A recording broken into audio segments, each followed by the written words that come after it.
Welcome back to Murder with the Missus. I'm Darren. And I'm Amy, and today we're going to tell you about the Circle K.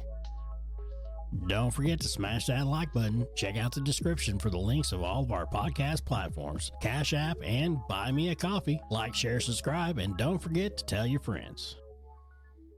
What is up, everybody? Welcome back. And to all of our new subscribers, thank you. Welcome. Yeah, and welcome, and I hope you guys continue to enjoy our content. Yes. So, let's get to this story. Yes, because I swear I don't have some weird obsession with convenience stores. But we talked about the Flying J in Resaca, Georgia with the Keeslin Roberts and Caleb Smith disappearances. If you haven't heard that one, go check it out.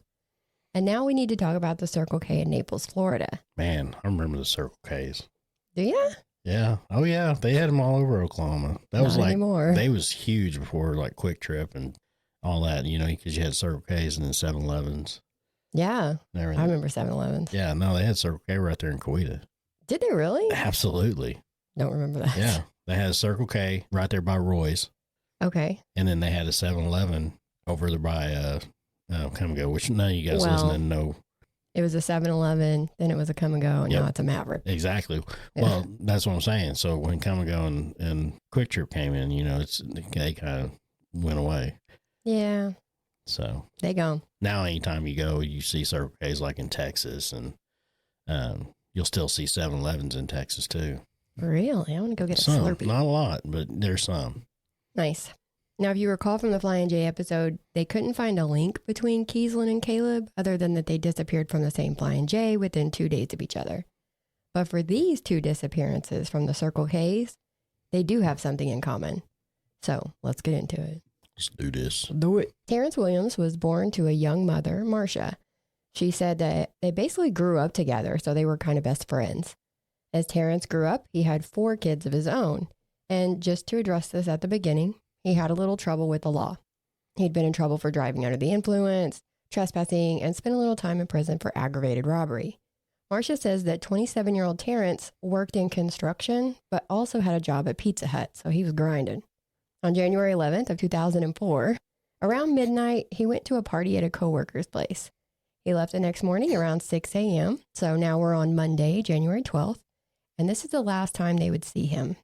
And you didn't say nothing about Circle K. Right. At all. No, not yet. I'm getting there. Oh, okay.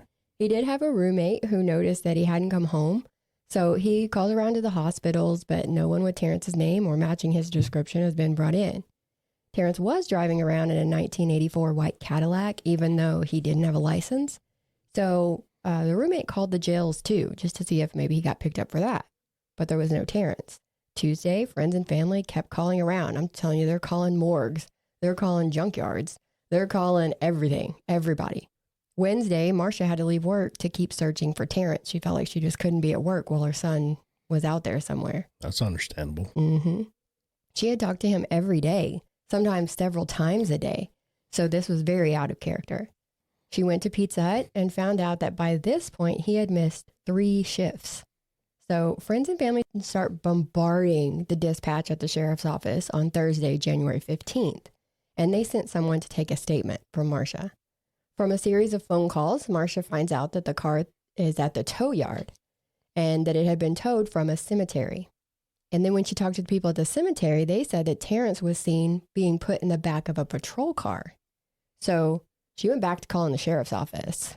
So they've been, calling the jail looking for him? Yeah, but there's no Terrance. And did they call like hospitals? Oh, yeah. Everything? They were calling everywhere. Wow. Everywhere. So And nobody could find him. Okay. So he's gone. But then when they talked to the people at the cemetery, they're like, no, we watched a cop put him in the back of a patrol car. So now she's like, okay, back to the sheriff's office. Find my kid. Where's he at? Last time he was seen was with you. I got you. And a supervisor called the deputy that was involved in that interaction, I guess is what we'll call it. Mm-hmm. And it was a 17-year veteran, Corporal Stephen Henry Calkins. The audio of this call is available, so we'll play it here in just a second. You're going to hear her say, I hate to bother you on your day off, but this woman's been bothering us all day. And that hit me wrong because it's a bother that her son is missing and he was last seen with your deputy. Exactly. And you don't seem to give a shit. Like, that bothers me. Do your job. Had it been me, you'd be seeing this face all day, every day, waiting for answers. Hello? They should be lucky that Marcia had just made some phone calls first and hadn't made her way down to that office. I'm going to tell you right now. But I digress. So here's the audio clip of that phone call, and it's about 2 minutes long. Just a warning. Yeah.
You want to talk about somebody that is full of shit. So many things about that call bothered me. Wow.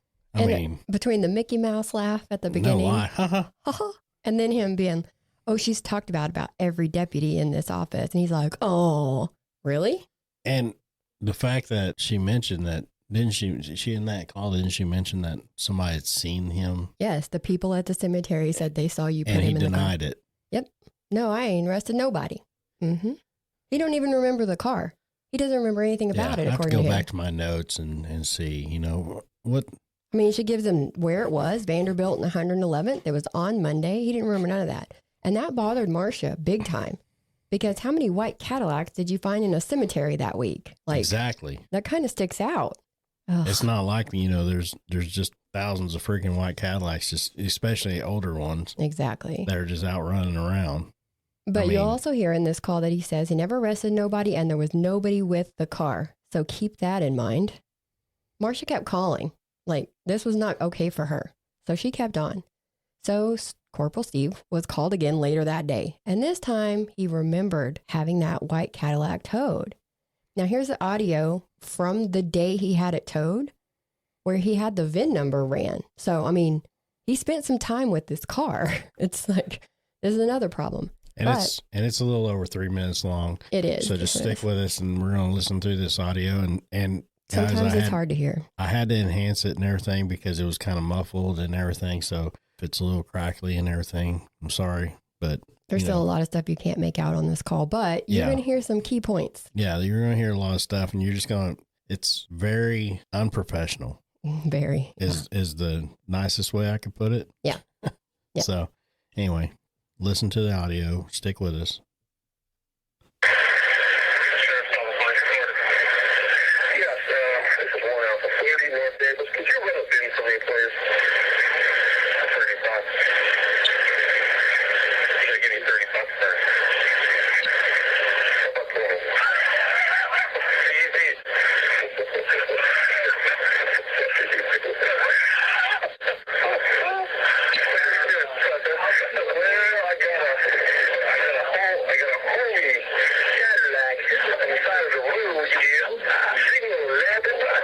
Signal 52, nobody around. All right. It comes back to nothing. It's a big old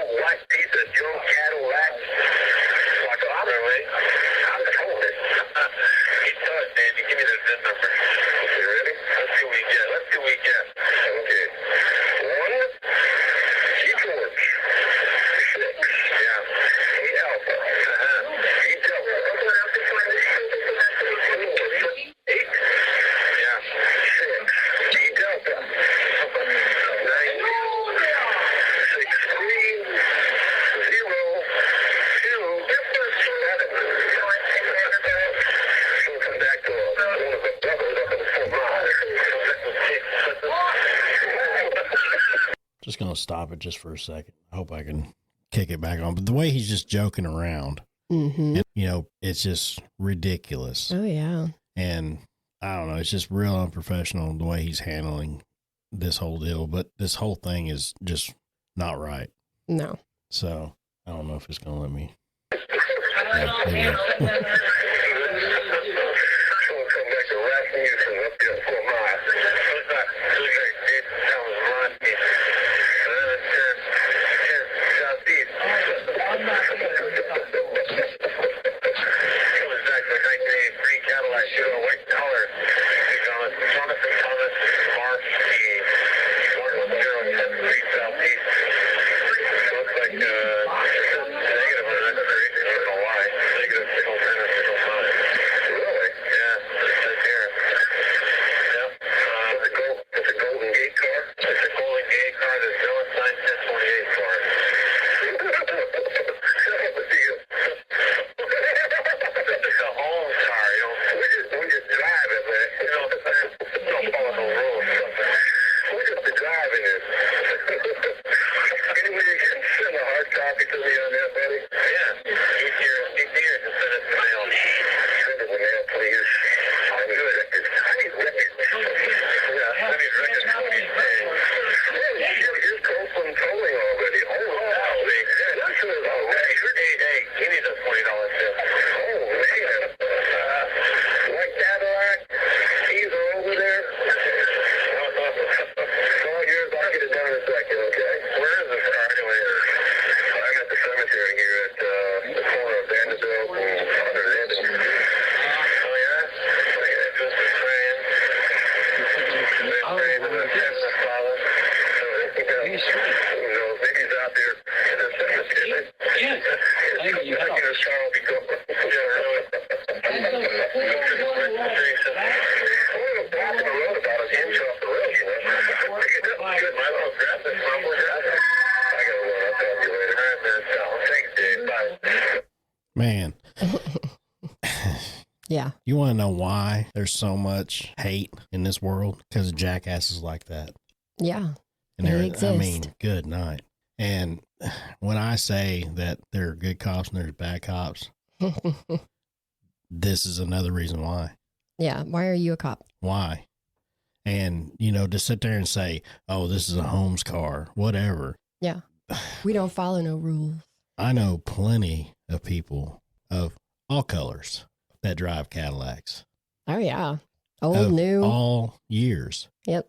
And it does not mean nothing about it. So what does race have to do with it? Yeah. It just means that they like Cadillacs. Yeah. Period. I like old Cadillacs. It's a preference. Mm-hmm.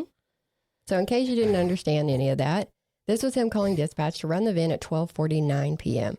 It's hard to hear, like I said, but you can clearly hear him saying where he adopted a horrible accent. Well, I got a homie's Cadillac on the side of the road here. Signal 11, signal 52, nobody's around. Seemed to be in a good mood, cracking jokes. Now, signal 11 is saying that the car is abandoned, and signal 52 means that it was disabled, meaning it's not running. He also says that maybe the owner is in the cemetery, and when he comes back, the car will be gone. He said the keys are over there. And then that's, like later you'll hear the dispatcher saying, oh, maybe it was a Holmes car. He would later say that he wasn't being racially insensitive.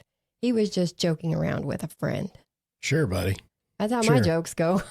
But yet, when the What? lady comes down and says, did you tow a white Cadillac? No. Mm-mm, I don't remember that. Was you at the cemetery? Nope. Don't remember that. Mm, Do you remember this guy? Nope. Never arrested him. never arrested nobody. Really? Mm-hmm.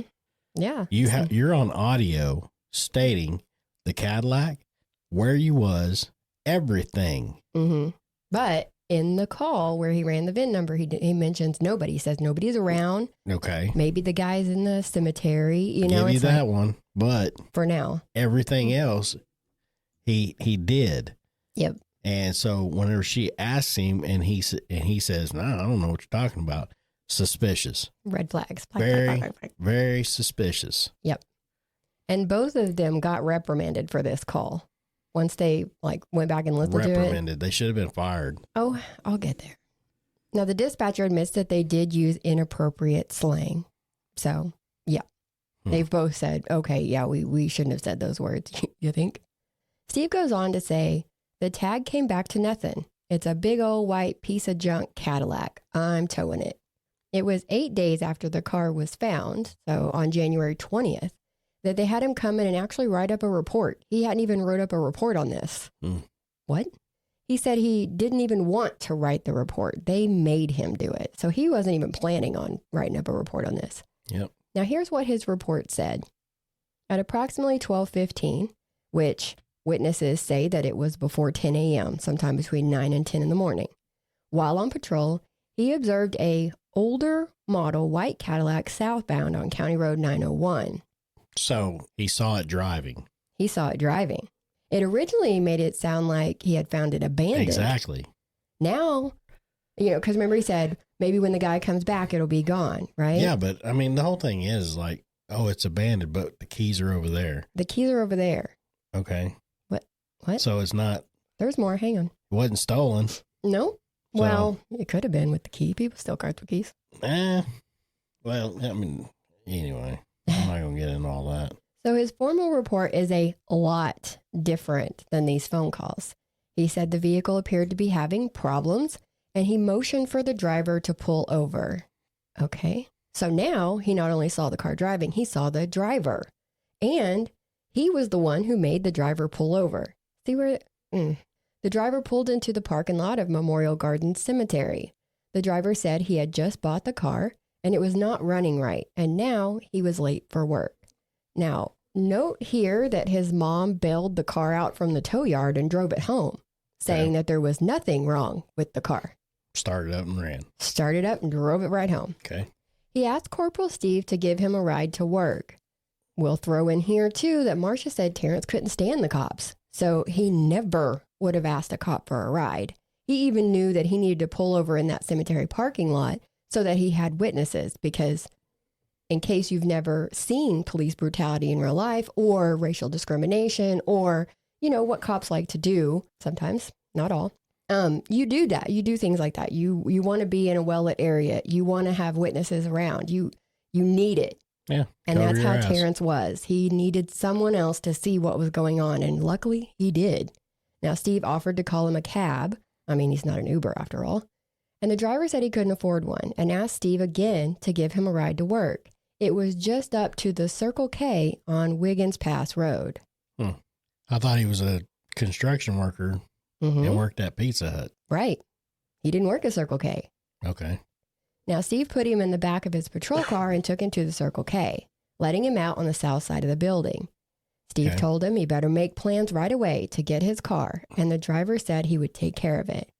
This is when Steve asked for his name, when he finally asked for his name. So I guess up to this point, Steve wasn't worried that he might have put a wanted criminal in his car and dropped him off at a different location. Like, normally the first thing they do is run your name. Anyway, the guy said his name was Terrance. So he told Terrance about the expired tag, and Terrance told him that the receipt and paper registration was in the glove box if he wanted to check it out. Steve drove back to the car, and the glove box was empty. The keys were in the floorboard. So that bothered me because that's a discrepancy, because in the call, when he ran the VIN number, he said the keys are over there. Over where? And witnesses say that the keys were on the ground outside of the car. So that matches. Steve checked with dispatch, that audio recording about him finding the homie's Cadillac lately. So now, is it considered racially insensitive now that we know Terrance was black?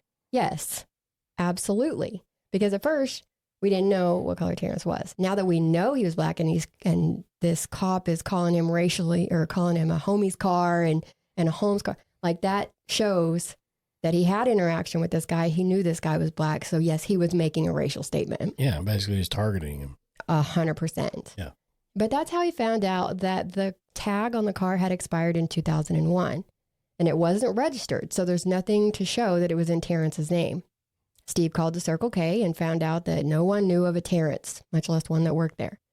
He wrote, "I now feel that Terrance has deceived me." It's funny how all these details suddenly came out, 4 days later. Yeah, all of a sudden he remembers all kinds of things. Must have some really good notes. But yet, he He didn't know. He didn't do none of that. No. Now, on day 4, he didn't even remember having the car towed, and now he has everything. Oh, yeah, absolutely. 4 days later. He says he called for the wrecker at this point, thinking that the car had been abandoned or maybe stolen. Okay. You've already said that you took Terrance somewhere else. So how did he abandon his own car? You took him. Yeah, you're the one that took him away from his car. Exactly. After the wrecker picked up the car, Steve went back to the Circle K and checked the area but couldn't find Terrance. And that was the end of his statement. I will also point out that he said that he called the Circle K to verify that Terrance worked there, remember? But his cell phone records show that he did not call the Circle K that day. So, another lie. An employee of the Circle K did say that Corporal Steve came in and used the bathroom, and Terrance filled a gas can and left alone. But the sheriff's office said in a press release that surveillance footage disproved that. Like, neither one of them were on surveillance. We do know that at about 1:12, after the car was towed, Corporal Steve had a background check ran on Terrance, giving Terrance's full name and date of birth. Now, how'd he suddenly know that? Where'd he get that from? Exactly. He'd already dropped Terrance off. Terrance only gave him his first name. How'd he get his middle initial, his last name, and his date of birth? Now, he did give the date of birth that Terrance sometimes gave the police to keep from going to jail. So it's like a fake one. So obviously not his real birth date. But still, Steve would have had to get that somehow. You know what I mean? Yep. He never mentioned that. He only knows his first name. When asked how he got the information, he said, oh, maybe Terrance gave it to me. Maybe he found it on something in the car. Or maybe Terrance had it written on his arm or finger. That's the dumbest shit I ever heard. What? You don't write your full name and birth date on your finger? Just in Well, case you know need it? what? I mean, hold on. You're weird. Because I got the kids' initials and birth dates on my arm. You do? You do, but not So, your own. No, I don't. No, Okay. I'm not like your uncle Stop it. and have his name tattooed on his arm. Be proud. It was funny. Now, there are theories that when he went back to that Circle K to look for Terrance, that maybe he did find him, or that he actually had a different altercation the first time the two met. Either way, they weren't buying Steve's stories. And Steve allegedly told people, I think he's down there sneaking around in drag or something. So now he's a cross-dresser. Oh. What? Okay, so what does that matter? Exactly. Why even throw that in? So now you're just showing all your areas, all your problems. Okay.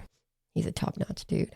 Yeah. They ended up giving him 3 polygraph tests. He passed one, showed deception on one, and failed one altogether. But it's a polygraph, so whatever. Yeah. Terrance's mom, Marcia, filed a complaint against Corporal Steve. Good call. When the sheriff's office got to digging around in Steve's file, they found out that there was another complaint that had been filed against him 3 months earlier. Felipe Santos was a 23-year-old undocumented Mexican national. He had been here for about 3 years and was working in concrete, sending money back to his family in Mexico. He was known to be polite and quiet. He wore his hair short, but it sounds like he had a rat tail, so he kept one strand long and braided it. He had a baby daughter and loved being a dad. And he basically went to work, home, and the laundromat. That was his life. Yeah.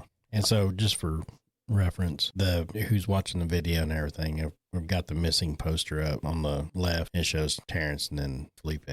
Felipe's on the right. Yep. Yep.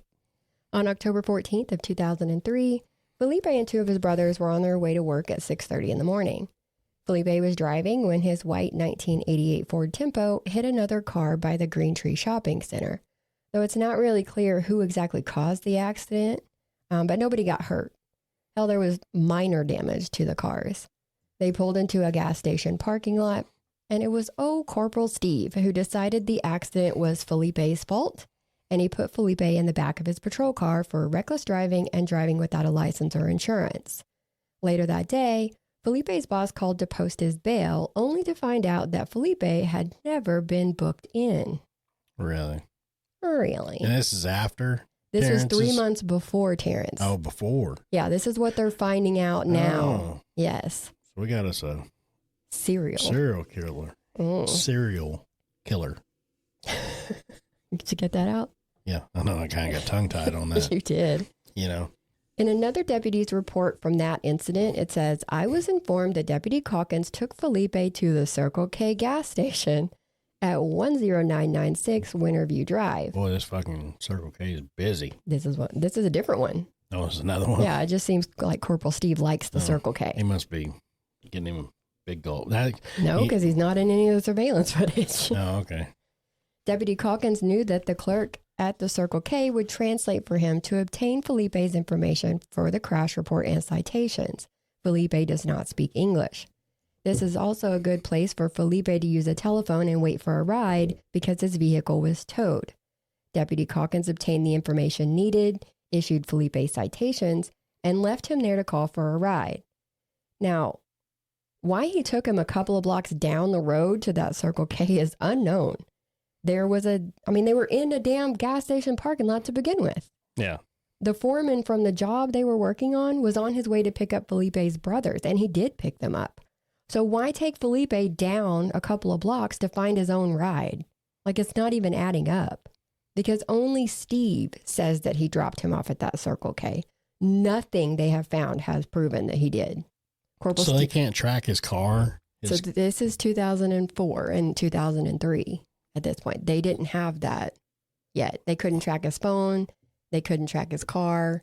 It was a little different back then. Yeah, that's what they've said. This particular police station did not have that ability at the time. Oh, okay.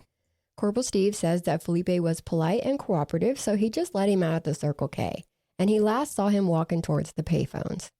He said that he gave him the citations and his car keys, telling him to not drive his car anymore until he could get a valid driver's license.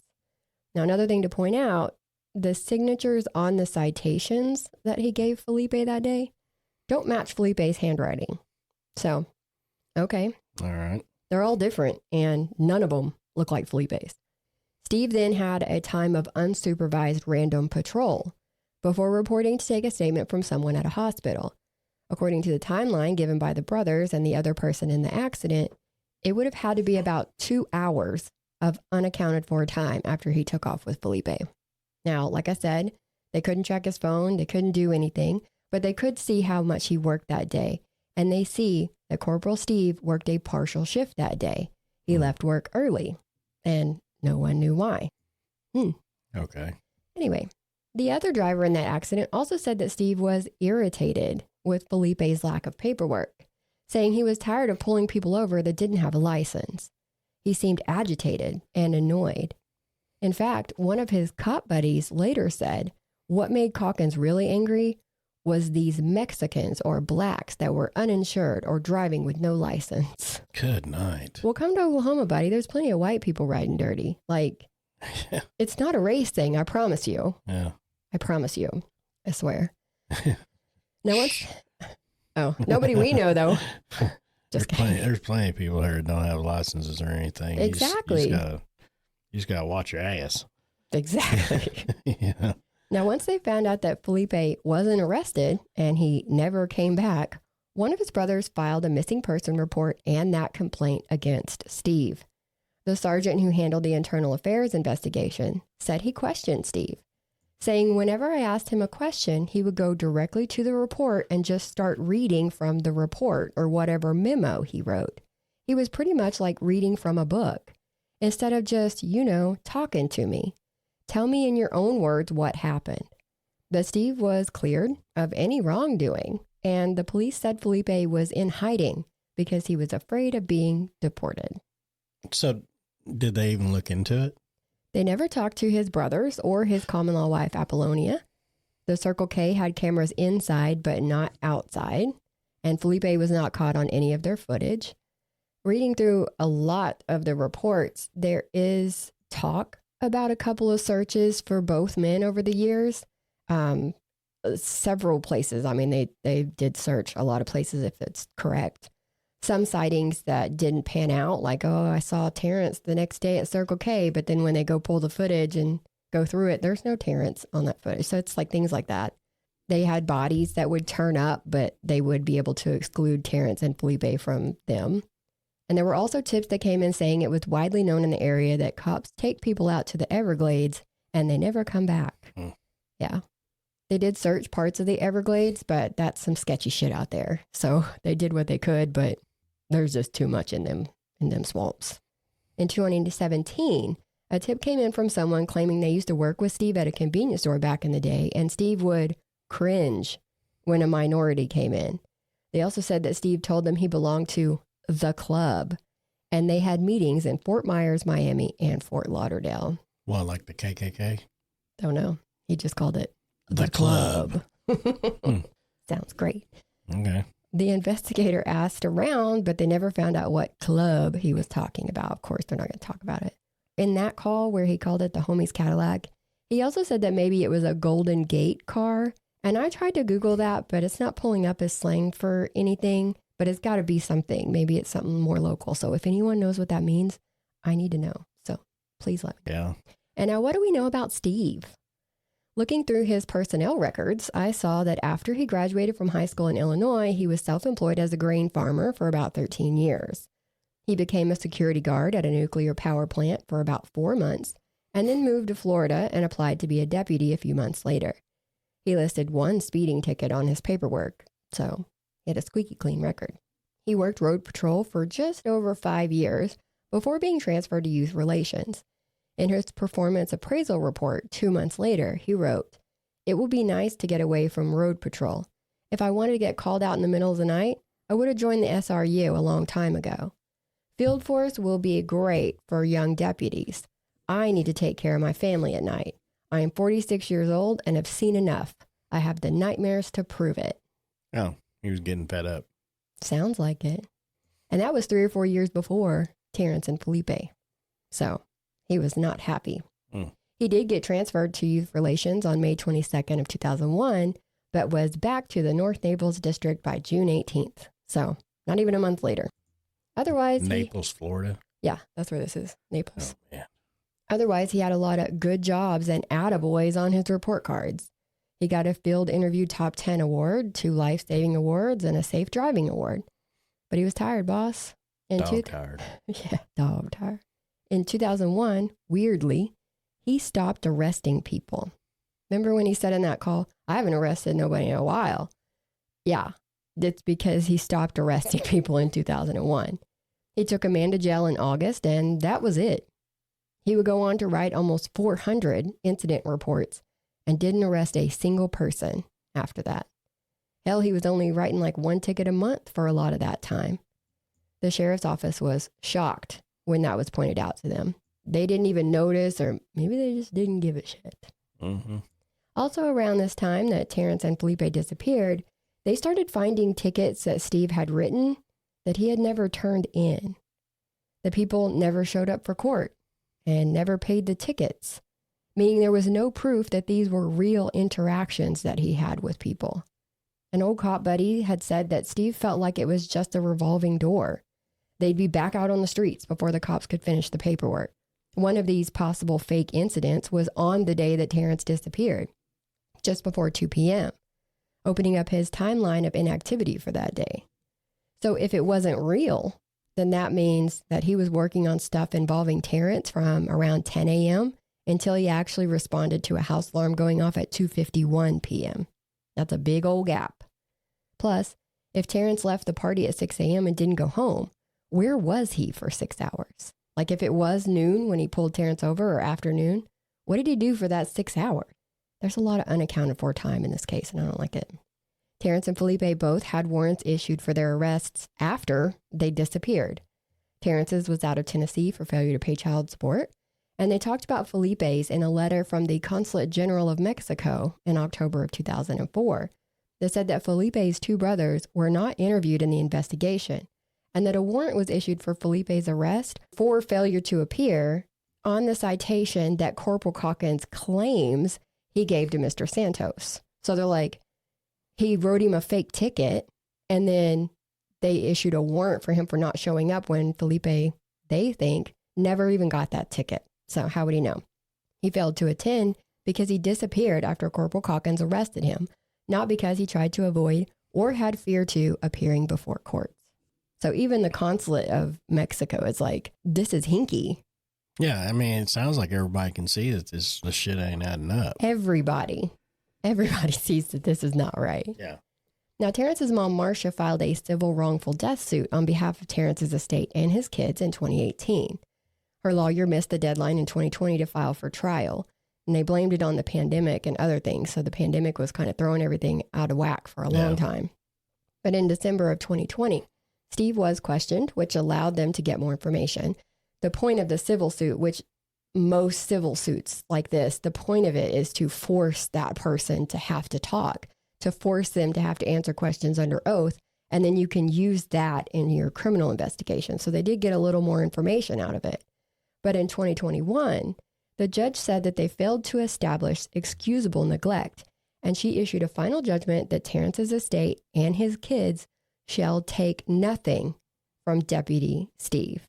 So I don't like the way, she said that. Me neither. I was like, what do you mean take nothing? Like they're taking from him? What the hell does that mean? Yeah. He was allegedly the last one seen taking both men away in his patrol car, and they're never seen again. Yeah. Just 3 months apart. He took something from them. Get your head out of your ass. The judge even made Terrance's estate pay Steve about $5,600 for costs related to the lawsuit. What the fuck? Or they did appeal, but they lost. They did not win. And Tyler Perry got involved. He did a documentary on this case. I haven't seen it, but it's on Paramount Plus apparently if you want to watch it. He also offered a $200,000 reward for information leading to the locations of Terrance and Felipe. There are several theories, I'm sure, from Florida's version of a Starlight tour to him beating them to death and leaving them to the alligators, panthers, and bears, all the things in the Everglades. Yeah. Yeah. I mean, so what happened to Steve? Corporal Steve. Well, on August 20th of 2004, the internal affairs investigation was closed. Steve was fired, so there you go, for noncompliance with rules and regulations, untruthfulness, and conduct unbecoming of an officer. It seems that they have found a couple of dozen inconsistencies in his statement as to what happened with Terrance. Well, yeah, we pointed most of them out right here. The sheriff at the time said, "I have lost trust in Calkins and his ability to describe incidents in detail and to recall them." Yeah, because he's lying. After Terrance disappeared, he was forced to appear in front of a federal grand jury, but he refused to testify. He worked at UPS until 2013 when he quit, and he caused quite a scene and had to be escorted out. So apparently he was working on the line and his conveyor jammed, and somebody was like, "Hey, fix your shit." And he's like, "Fuck you, I quit." But it lasted a very long time. There was a lot of yelling, but that boils down to how he quit. He and his wife sold their house and moved to Iowa in 2016. So the police finally got the chance to search that Florida house. They couldn't get a warrant until then, but since they sold it and moved out, the police could go in there and kind of look around. They even brought in cadaver dogs and ground penetrating radar. No human remains were found on the property. So I guess he's still in Iowa and is now about 70 years old. He hasn't talked about the case much outside of what we see in reports and hear from the family. His lawyer described him as more the Andy Griffith type. Sounds like it. Steve did say that he might have broken some rules, but never broke any laws. And quote, "I'm not going to get drugged through the mud no more because a couple of scumbags are missing." End quote. Now they're scumbags. That sounds like something Andy Griffith was saying.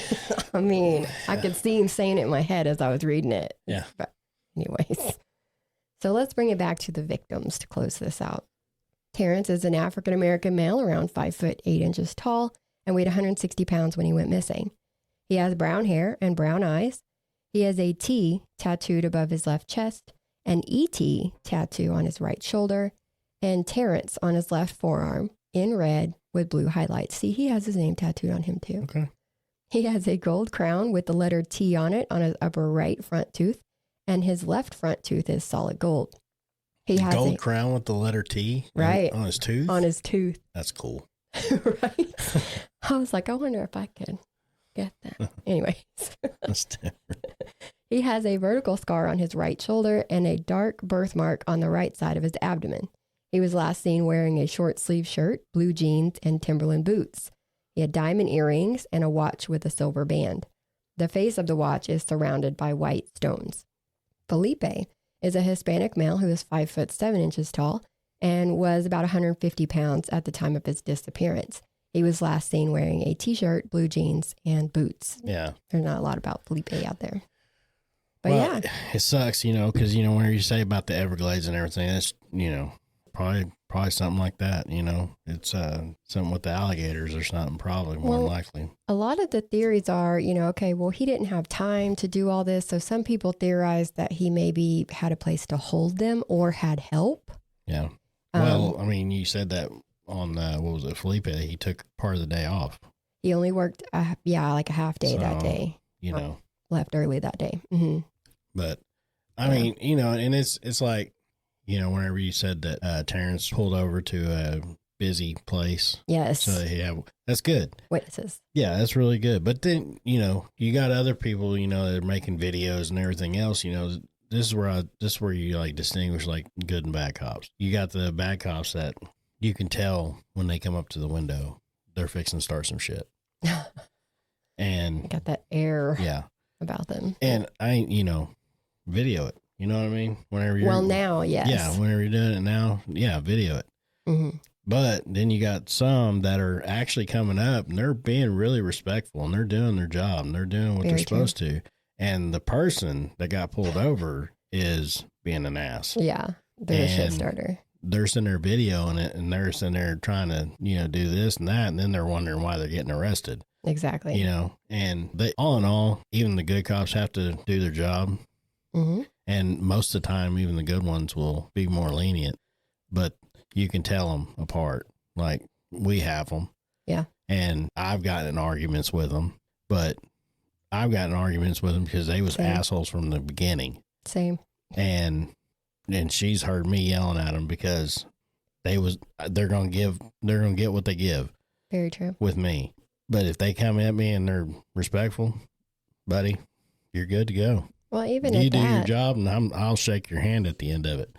We know people that have been in trouble with the law off and on for a long time. Yep. And they know the drill. Once you get pulled over, once you get caught, yes, sir. No, sir. Absolutely. Answering all the questions because you don't want there to be any way. Don't give them any reason to do anything. I was respectful, Judge. I did my part. I answered all their questions. They were the ones yelling at me. They were the one, you want to have that deniability that you were doing all these wrong things because if you start and sometimes it doesn't even, like he said, you don't even have to instigate. They just come in hot. Yeah. So. And, but this one right here, it's like. He sounds like he was. Like I said, he was just an ass. I mean, he was targeting these guys. He was tired. He's tired. He stopped writing tickets. Well, he was tired of his job. What? Go find another fucking job. I mean, shit. Exactly. If you're tired of what you're doing, then fucking find something or retire. Exactly. Be done with it. I mean, hell, you're already in Naples, Florida. Freaking retire and be done. You can't blame the job at that point. I guess it's Naples, Florida, wouldn't it? Yeah. Yeah. Mm-hmm. So, just go ahead and retire and be done. You're already in a nice freaking place. Exactly. Go to desk duty. I mean, if you're tired of dealing with people, there's plenty of jobs in law enforcement that are not working the beat. You know what I mean? Exactly. Come on. Yeah. Get your head out your ass. Get your head out of your ass. But anyway. If you have any information, you can contact Collier County Sheriff's Office at 239-252-9300. Crime Stoppers at 800-780-TIPS or the Q Center. It has a 24-hour tip line. And you can call 910-232-1687. That got really bright. They got really bright. But hey, thank you guys for watching. If you guys would like to contribute, I got them up on the monitor. It's DNA at truecrime.com at gmail. Cash App. At gmail.com. Or buy me a coffee at buymeacoffee.com/MWTM. Mm-hmm. Most of all, we're just looking for subscribers. Till next time, guys. Bye.